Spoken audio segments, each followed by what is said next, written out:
Just a quick video on this Phillips, because if this next repair doesn't fix it, it's going in the bin. Well, no, I'll stick it on eBay and resell it. But it's a Phillips 55PUT4900. I bought the set for £40 off Facebook. And it originally had flickering LEDs and a dim image, so took it apart, replaced all the LED backlight. As you can maybe see, I've had to use thermal silicone there because I ran out of thermal tape, and obviously you want the LEDs to make some sort of thermal connection to the back frame to help them cool. So I replaced the LEDs and fired the TV on, and I was greeted with a load of lines going through any displayed areas of the image. So I figured it's an LVDS fault on the motherboard, because it would only affect like the menu box. The lines weren't statically on the screen all the time. It was only when an image was being written to it. So figured out it was an LVDS fault, so I took this board to work, took the heatsink off, reflowed the chip on one of our DTS chip profiles, put it back in, and no power. So I've killed the main board. Damn it. Oh wait, bit of testing later, the power supply's dead. Not totally dead, it was giving out the lower voltages, wasn't bringing up the LEDs, but the set was appearing dead. There was no standby LED, don't know why. So after I had this on running for about half an hour trying to figure out why the set was dead, the fuse in the plug blew. So I was like, replaced the fuse, plugged the TV in again, that fuse blew again. The fuse on the board was okay, but that did eventually end up popping.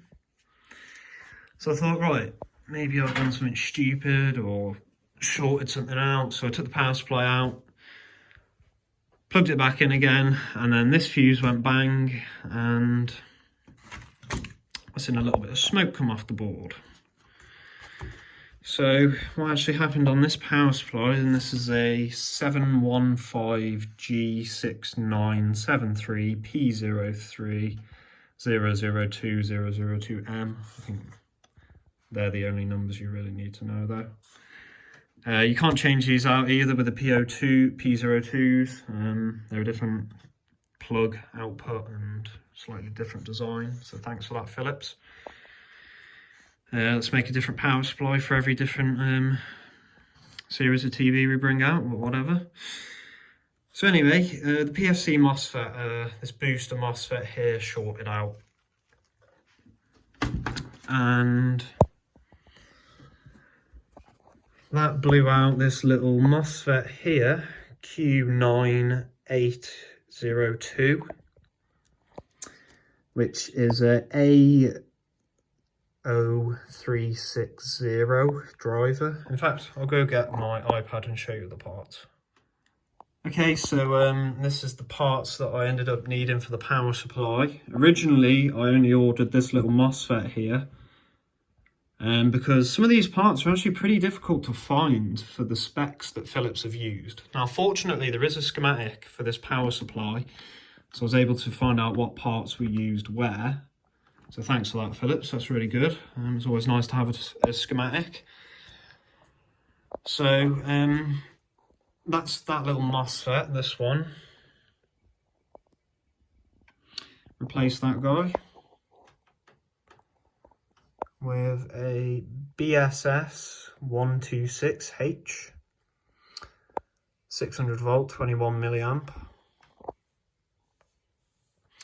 Next is the main FET, because that had shorted out, which is this one. I could have found equivalents for this, but they weren't looking too close on a couple of the other specs, and I just thought, you know what, I'm just going to order the proper original part for it. And this was from France, I think this one was. This was from France as well, or I think it might have been from the UK. But this, the controller IC, came from China.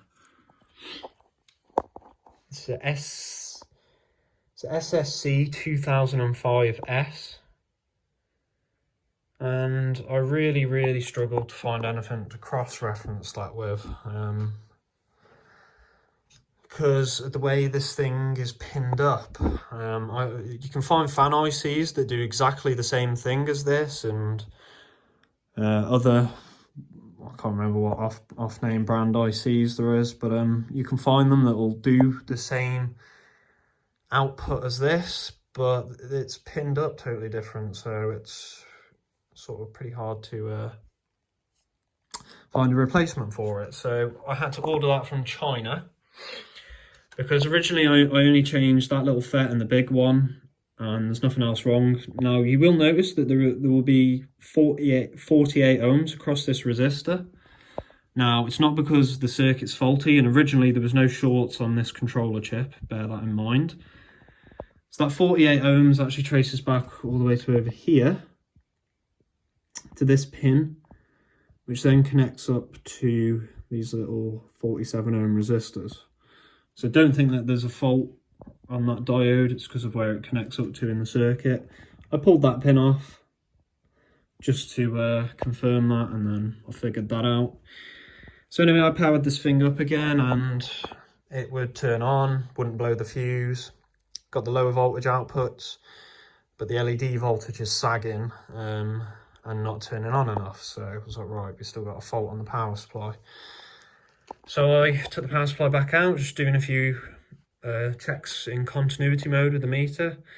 We got a short across this little cap here. So I was like, why is there a short across that cap? Well, the IC had failed, so I had to order it from China because I couldn't find any other replacements. And it's taken about 2 months to get here. So I've had this TV now almost a year. And I'm so glad, as I said, that it isn't a customer set, because they'd obviously think that you're trying to scam them or something, or that you're bodging it up. But it's like, no, this is how the repair has gone. I've replaced the backlights, it didn't work. Repaired the main board, it didn't work. Oh, and then the power supply failed. What else can you say, you know? That's just what happened. It's not that it's been botched or mistreated. It's just gone faulty like that. There's no helping it. So this is it though. If that controller chip, and I've checked that against the data sheet, it is, because I know like people like Michael Dranfield, sorry if I said that wrong, he doesn't like ordering stuff from China, but sometimes you have no option to order stuff from China. And it matched up with the data sheet. I haven't obviously checked like on an LCR meter or anything. I've just literally done a few meter checks. So I don't think it's going to blow up, but it's the question of, is it going to fix this telly? Because if it doesn't, I'm getting rid of this telly. I'm not bothering with it anymore. So fingers crossed. Alright, so this is going to be the explosion test. Here's the PFC chip from China.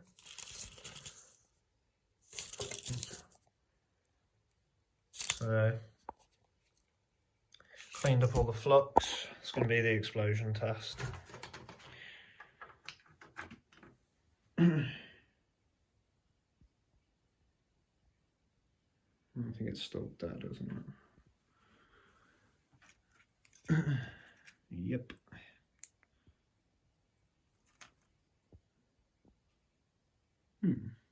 Hey, there you go. Thought it was in standby. Could tell by the power supply whining. Sweet. Look at that. Chinese parts. Thank you very much. Is the image okay there? There is no image. Yeah, the image is good. The main board repair is still okay. Excellent. Oh, I'm pretty happy about that. I've had this thing now almost a year, as I said, and I've been unable to fix it. So obviously seeing it power up now is great. So I'm gonna stress test this, run it for a few hours, and if the repair fails, I will make a video smashing it up, because I'm really fed up now. So thanks for watching.